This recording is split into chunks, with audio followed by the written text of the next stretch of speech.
नमस्कार, आप देख रहे हैं पंजाब केसरी टीवी और मैं हूं प्रवीण झा। भारत और चीन के बीच सीमा विवाद लगातार बढ़ता ही जा रहा है। बीती रात दोनों देशों के सैनिकों के बीच हिंसक झड़पें हुई वहां पर, और जिसमें भारत के 3 जवान शहीद हो गए। कैसे इस पूरे घटनाक्रम पर चीन जो है वहां पर कैसे दबदबा बढ़ाया जा रहा है सीमा पर, इसी पर बात करने के लिए इस वक्त हमारे साथ मौजूद हैं राष्ट्रीय सुरक्षा विशेषज्ञ जितेंद्र कुमार जी। जितेंद्र जी, आपका बहुत बहुत स्वागत है। Thank you. सर, आप किस तरह से देख रहे हैं इस पूरे घटनाक्रम को, क्योंकि हाल ही में जो दोनों देशों के बीच बातचीत हुई थी लेफ्टिनेंट स्तर की, उसके बाद से ये हुआ था कि चाइना जो है वो 2.5 किलोमीटर पीछे हट गया था, लेकिन अब फिर से ये जो घटना घटी है इसको आप किस रूप में देखते हैं? देखिए, ये आज से पहले तक जितनी घटनाएं हुई हैं पिछले कुछ वर्षों में, कुछ दशकों में, उसमें से सबसे गंभीर है ये, क्योंकि टोटल बैकग्राउंड जो है, जिस माहौल में ये तनाव बढ़ा है वो माहौल थोड़ा अलग है। शी जिनपिंग सबसे शक्तिशाली राष्ट्रपति हैं, उन्हें अपने आप को और मजबूत करना है चीन के भीतर, और हमारे और चीन के बीच में एसिमेट्री बढ़ी हुई है, और वो यही नहीं, सारी जगह वो अपना दबदबा बनाने की कोशिश कर रहे हैं। पूरे विश्व में देखा जाए तो अमेरिका की लीडरशिप भी कम हो रही है, क्योंकि अमेरिका के जो वर्तमान राष्ट्रपति हैं वो अमेरिका फर्स्ट करके अपने तमाम मित्रों के साथ थोड़ा सा अलग हो रहे हैं। तो ऐसे में उनका एक बढ़ गया है, क्या कहें कि उनका मन बढ़ गया है, और बढ़ने के बाद जो है सारी जगह वो इस तरीके का काम किए जा रहे हैं। तो भारत से बड़ी उम्मीद की जा रही थी, या भारत की तरफ काफ़ी लोग एशिया में देख रहे थे कि भारत ही एकमात्र देश है जो थोड़ा उनके बराबर है। तो इस वजह से एक सोची समझी साजिश के तहत जैसे कहें, उन्होंने फौज को भेजा, और भेजने के बाद जो है वो अग्रेसिव ये पोस्टर बनाए हुए हैं। पिछली दफे भी हम लोगों ने कहा कि ये बहुत आसान नहीं होगा, लेकिन एक चीज़ मैं कहूँगा कि जो आपने देखा कि 3 जवान नहीं, 2 जवान और 1 अफसर, एक कर्नल लेवल के अफसर शहीद हुए हैं। इसका मतलब एकदम साफ है कि हमारी फौज की तरफ से लीडरशिप में जो अफसर हैं फौज के, वो अपने जवानों के साथ मिलके एकदम सामने फ्रंट पे हैं। देखिए, भारत की फौज दुनिया की सबसे प्रोफेशनल फौज है, इसमें कोई शक की गुंजाइश नहीं, और दबाव छोड़ दिया जाए तो भारत की फौज जैसी प्रोफेशनल और डिसिप्लिन आर्मी कहीं नहीं होगी। तो टैक्टिकल इश्यूज पे मैं समझता हूं कि हमें फौज को वो स्पेस देना चाहिए, उन पे छोड़ देना चाहिए, बट सारी चीज़ें ठीक नहीं है। जो गवर्नेंस का ढांचा है, या जो राष्ट्रीय सुरक्षा का ढांचा है, उस ढांचे में बहुत कमजोरी है। उसको इतने सालों से ध्यान नहीं दिया गया, कुछ दशकों से ध्यान नहीं दिया गया, जिसकी वजह से ये दिक्कत आती है। तो देखिए, हम कुछ भी कर लें, चीन के साथ हम चाहें कि बातचीत करके एग्रेशन कम कर लें, चीन का एग्रेशन कम होगा, ये संभव नहीं है, खास करके वर्तमान ढांचे में। चीन कुछ भी हो, आप कहीं पे भी जाएं, चीन आगे बढ़ता ही जाएगा। जिस तरीके से ये मेरा मानना है कि तिब्बत जैसे एक इंडिपेंडेंट देश को कब्जा कर लिया, एक ईस्टर्न सिंकियांग जैसे देश को कब्जा कर लिया, ये जो है लोग टैक्टिकली, मैं किसी सिक्योरिटी एक्सपर्ट की मैं बात सुन रहा था कि हमने हाइट को नहीं कैप्चर किया, यहाँ नहीं किया। ये देखिए, हाइट वगैरह छोटी बातें हैं, निश्चित रूप से कन्वेंशनल में हाइट की एडवांटेज रहती है, लेकिन चीन एक दुनिया में एग्रेसिव डिजाइन पे है, एग्रेसिव एजेंडा पे है। जी सर, आप इसके बाद जो रक्षा मंत्री राजनाथ सिंह ने बैठक की है, उस बैठक को भी आप किस रूप में देखते हैं, क्योंकि उसमें chief of defence staff Bipin Rawat ji थे, एस जयशंकर जी विदेश मंत्री थे। तो क्या इस बातचीत को आप किस रूप में देखते हैं कि भारत अब किस तैयारी की ओर आगे बढ़ रही है? देखिए, मैं कोई भी स्पेकुलेशन नहीं करना चाहूँगा, और मेरा मानना है कि ऐसे गंभीर मुद्दों पे मीडिया में बहुत संभाल के बातचीत करनी चाहिए। बहुत से लोग एकदम मीडिया के, आपके चैनल के लोग हैं, वो छातियाँ पीट रहे हैं कि नहीं, हमें पता चलना चाहिए, मालूम होना चाहिए। देखिए, सीक्रेसी जो है किसी भी मिलिट्री या सिक्योरिटी स्ट्रेटजी का एक हिस्सा है, कि वो जो कर रहे हैं करें। इस पे अनावश्यक अटकल मैं बिल्कुल नहीं लगाना चाहूँगा, लेकिन एक चीज़ बिल्कुल साफ है, वो ये कि हमारी फौज वहां से हटने वाली हरगिज नहीं है। चीन को 1 इंच भी जमीन नहीं मिलेगी, और ये मामला गंभीर है, जिस वजह से इतने बड़े स्तर पे मीटिंग आई है। तो जो भी स्ट्रेटजी हो, मैं कहूंगा हमें अपने फौज पे भरोसा रखना चाहिए। बोलिए सर, आप इसको कैसे देखते हैं? क्या आपको लगता है कि चीन जो है वह अपनी ताकत वहां पर बढ़ाकर एक युद्ध की तैयारी की ओर आगे बढ़ रहा है? देखिए, चीन का रिकॉर्ड रहा है, इंडिपेंडेंट चीन का हमेशा से चीन का रिकॉर्ड रहा है कि जो उसके एडवर्सरीज पीछे हट जाएं, उनके साथ धीरे धीरे चलने का, आगे बढ़ने का। और जैसे मैंने कहा कि भले ही कम्युनिज्म आ गया हो, लेकिन चीन में आज तरीके से एक डिफेक्टो साम्राज्यवाद है। तो वहां वो अपने कुछ भी सैनिकों की हत्या करवा सकते हैं, कुछ भी सैनिक मर सकते हैं, उन्हें उसकी कोई परवाह नहीं होगी। क्योंकि उनके देखिए चीन में आज भी सारी संपन्नता के बावजूद स्थिति ये है कि वहां के वर्किंग क्लास के लोग जो है वो सुसाइड कर रहे हैं। हमारे यहाँ तो खैर दिक्कत है ही, लेकिन उनके यहाँ भी कोई बहुत अच्छी ये नहीं है।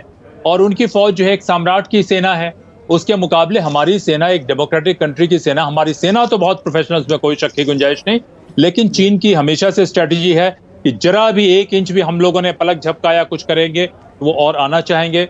तो अपने दबाव को कम करने के लिए, जैसे हांगकांग में भी दबाव बढ़ रहा है, भीतर में भी दबाव बढ़ रहा है, बहुत सारे उन्होंने भीतर के राजनीतिक प्रतिबंधियों की हत्या कर दी है, पूरे लाइफ टर्म के लिए प्रेसिडेंट बन गए हैं। तो इसके लिए देखिए वो कुछ न कुछ करेंगे। और ये आज नहीं, इसके बहुत पहले हम लोगों ने 19 जनवरी का एक मेरा ये है टॉक, उसमें मैंने कहा कि ये होना ही होना है। जैसे ही कोई मौका आता है, जैसे ही कोई दिक्कत होती है, चीन ब्रिंकमैनशिप पे उतरेगा ही उतरेगा।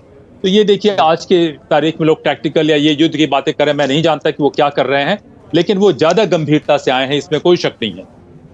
सर, क्या आपको लगता है कि सेना को जो है वो खुली छूट नहीं है सरकार की तरफ से? देखिए इस पे मैं कुछ नहीं कहना चाहूंगा। मैं उम्मीद करता हूं कि खुली छूट होगी। कम से कम ये सरकार जो है बातचीत तो राष्ट्रीय सुरक्षा के मुद्दों पे बहुत तेजी से करती है, तो निश्चित रूप से खुली छूट होगी। अब क्या छूट होगी, इसमें क्या सूचनाएं आ रही हैं नहीं आ रही हैं, हम लोग को मालूम नहीं है, और हम लोग को बहुत अटकल नहीं लगाना चाहिए। उनकी तरफ से आया है कि हमारी तरफ से अगर 3 सैनिक शहीद हुए हैं, तो उनके तरफ के लोगों को भी हमारे सैनिकों ने बहुत जोरों से पीटा है। चीन के जो इंटरनल मीडिया ग्लोबल टाइम्स का कहना है कि बहुत सारी कैजुअलिटी हुई है और भारत की सेना उनके क्षेत्र में घुस गई है। तो हकीकत क्या है हमें ठीक से नहीं मालूम है, और मैं सोचता हूँ इस पर अटकल भी नहीं लगाया जाना चाहिए। लेकिन हमारी सेना जो है किसी तरीके से कोई आक्रमण करे और हमारी सेना चुपचाप बैठी रहे, ऐसा हो ही नहीं सकता है। हमारी सेना ने भी उनके ऊपर बहुत कैजुअलिटीज इन्फिक्ट की हैं, ऐसा सुनने में आ रहा है। आधिकारिक रूप से इसकी पुष्टि नहीं हुई है कि चीन के कितने सैनिक हताहत हुए हैं, इसमें इसकी पुष्टि नहीं हुई है। ये सिर्फ ग्लोबल टाइम्स की रिपोर्ट के हिसाब से ही देखा जा रहा है अभी तक। जी हाँ, वो निश्चित रूप से चीन में किसी भी चीज की कोई पुष्टि नहीं होती, कोई सूचना आती नहीं है। और हमारी सेना देखिए इतने में भी उन्होंने कितना संयम बरता कि इस पे कोई फिगर देना नहीं चाहते हैं। लेकिन वेरी फैक्ट कि ग्लोबल टाइम्स में एडमिट किया है कि उनके यहाँ हताहत हुई है, तो यही बात है। और जब वो एडमिट किए हैं तो उनके यहाँ हताहत हमसे ज्यादा ही हुई होगी, ये मेरा असेसमेंट है, ये मेरा अनुमान है जी। सर, एक और सोच समझ कर अनुमान है। जो विवाद है फिंगर 8 को लेकर जो है, उस मुद्दे पर ही आना चाहेंगे कि भारत का यह मानना है कि हमारी सीमा है वो फिंगर 8 तक है, जबकि चीन का ये कहना है कि नहीं, फिंगर 4 तक ही रहना है आपको, और ये पूरा जो एरिया है 4 से 8 के बीच ये डिस्प्यूटेड लैंड है। तो आप क्या मानते हैं कि भारत की सीमा कहाँ तक है? देखिए, मैं अगर मेरा व्यक्तिगत पूछे तो मैं सोचता हूँ कि पूरा अक्साई चीन भारत का है। चीन का उसमें पूरा कब्जा ही इलीगल है। ये जो है 8 तक आएंगे, फिर 4 तक आएंगे, कहेंगे 4 तक नहीं 1 तक है, फिर 1 तक आएंगे, वो कहेंगे नहीं यहाँ पे नहीं है वहां पे है। ये चीन की पुरानी पॉलिसी है। देखिए, हमारे देश में सब कुछ होने के बाद आजाद हिंदुस्तान में या उसके बहुत पहले से एक स्ट्रेटेजिक आउटलुक की बड़ी कमी रही है। हम अपने घर में छुप के नहीं बैठ सकते हैं। अगर आप एक बड़े पावर हैं या कोई भी पावर है, ठीक है, मैं नहीं कहता हूं कि आप जाके युद्ध कीजिए, लेकिन आपके देश के बाहर की वास्तविकता क्या है आपको उसको जानना बहुत जरूरी है। हम उस पर ध्यान नहीं देते। हमारे पूरे प्रशासन और राजनीति का लक्षण क्या है, आपस में झगड़ा करते रहते हैं। हम सारी चीजें जो है डोमेस्टिक पॉलिटिक्स के अंदर छिपी रहती है, बाहर की हकीकत को हम आंख बंद करके मूंद के उसको इग्नोर करते रहे हैं। तो देखिए, मेरा मानना है कि पूरा अक्साई चीन भारत का हिस्सा है। मेरा मानना है कि पूरा तिब्बत जो है एक इंडिपेंडेंट राज्य था। अगर तिब्बत के साथ किसी का संबंध था तो भारत का संबंध था। चीन से तिब्बत का कोई लेना देना नहीं है। तिब्बत की लिपि जो है देवनागरी लिपि है, जो भारत की लिपि से मिलती जुलती है। हम सदियों से पीछे हटते चले आ रहे हैं, एक बड़ी सभ्यता के रूप में हम सिमटते जा रहे हैं, और चीन एक छोटी सी सभ्यता से शुरू करता है और वो आगे बढ़ते जा रहा है। और इसकी वजह यह है कि उनके पास एक इफेक्टिव गवर्नेंस मशीनरी वो लाए हैं, लेकिन चीन के इसमें एक भयंकर कमी है। आपने सवाल नहीं पूछा, फिर भी मैं बता रहा हूं कि चीन में जिस किस्म की तानाशाही है और अपारदर्शी व्यवस्था है, तानाशाह को लगता है कि दुनिया में वही सबसे सही है, वही सबसे काबिल है और सारी दुनिया गलत है। लेकिन इस गलतफहमी में तानाशाह गलतियां करते हैं, अपने आप को भी तबाह करते हैं और अपने देश को भी तबाह करते हैं। तो शी जिनपिंग जी सब कुछ होने के बावजूद मैं उम्मीद करता हूं कि उन पे सैनिटी आएगी, ये आएगी और वो चीन को तबाही के रास्ते पे नहीं ले जाए और इस दक्षिण एशिया को तबाही के रास्ते पे नहीं ले जाए। आप क्या मानते हैं कि भारत को भी एग्रेसिव होना चाहिए? निश्चित रूप से एग्रेसिव होना चाहिए। अगर जरूरत पड़ती है तो 130 करोड़ के 130 करोड़ लोग भी लड़ने के लिए तैयार रहना चाहिए जी। वो जब चाहे तब। आप देखिए कि हमारे इतने सालों से देखें कि हमारा इतना बड़ा सीमा का हिस्सा उनके कब्जे में है और कोई सरकार कोई ध्यान नहीं दे रही है। सारे राजनेता आपस में लड़ाई झगड़ा करने में लगे हुए हैं। बिल्कुल हमें एग्रेसिव होना चाहिए कि देखिए 1 मिलीमीटर सुई की नोक भी हम आपको नहीं देंगे। आपने जो किया है वो किया है, उस पर हम बातचीत करेंगे। बातचीत तो उस हिस्से पे होनी चाहिए लीगली। मैंने देखिए अपने लेख में भी लिखा है कि किस तरीके से ब्रिटेन की जो इंपीरियल सरकार है वो चाइना को लाने की कोशिश करती रही है। अक्साई चीनी बहुत ज्यादा जो जॉनसन लाइन है उससे आगे तक भारत की सीमा जाती है। 1840 को अगर हम मानते हैं कि उससे सीमा शुरू होती है तो ये पूरा चीन का कब्जा गलत है और हमारे सॉफ्ट होने की वजह से चीन का ये हिम्मत बढ़ी है और एसिमेट्री हो गई है। लेकिन एसिमेट्री अलग है इकोनॉमिक लेवल पे, इसके लेवल पे, मिलिट्री के लेवल पे वो एसिमेट्री नहीं है। और बहुत म्यूचुअली एश्योर्ड डिस्ट्रक्शन का जो भी हो, इस पे मैं बात नहीं करना चाहता।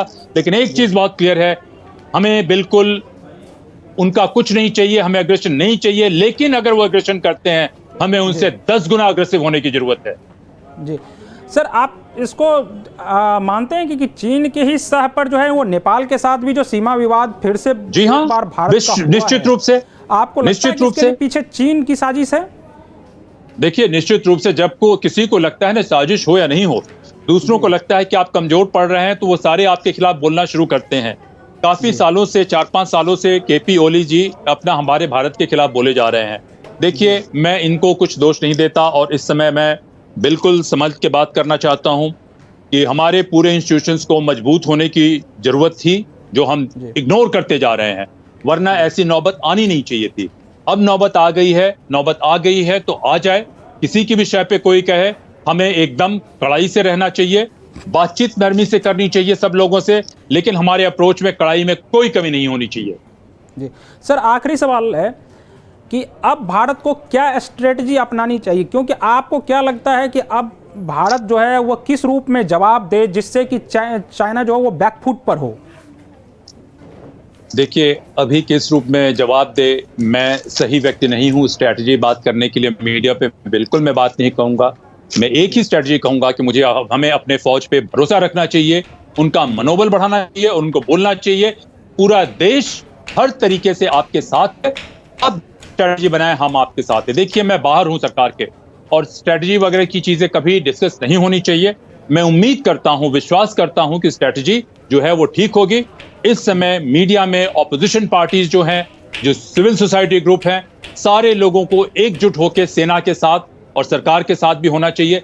न सरकार को, न ऑपोजिशन को, न मीडिया को किसी पे इस पे राजनीति बिल्कुल नहीं करनी चाहिए। मैं एक आउटसाइडर होने के नाते या एक सामान्य नागरिक होने के नाते यही स्ट्रैटेजी कहूंगा और अपनी फौज पे भरोसा करना चाहिए। और हम अगर ऐसा है तो चीन अपने आप बैकफुट पे जाएगा। थैंक यू, बहुत धन्यवाद सर।